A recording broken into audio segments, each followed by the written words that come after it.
Hi there everyone, welcome to my channel. So in this video guys, I will teach you on how to create a table using Microsoft Word. Before we start, I would like to say thank you so much to all my viewers, silent viewers, and supporters in my channel. Thank you for watching my videos. If you are new with my channel and then you like this video, please hit the like button. Don't forget to share and please support my channel guys if you're new by clicking the subscribe button. So let's begin.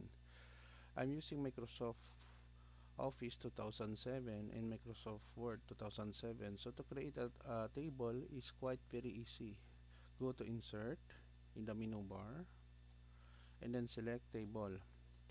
Here you can select how many columns and rows. Let's say we select 5 column and 4 rows.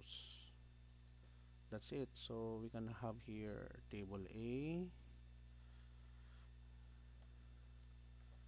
Okay, we just to copy. We have table B, table C, table D, and table E. So we can highlight this one and then go to home and then we can make it in the center in bold.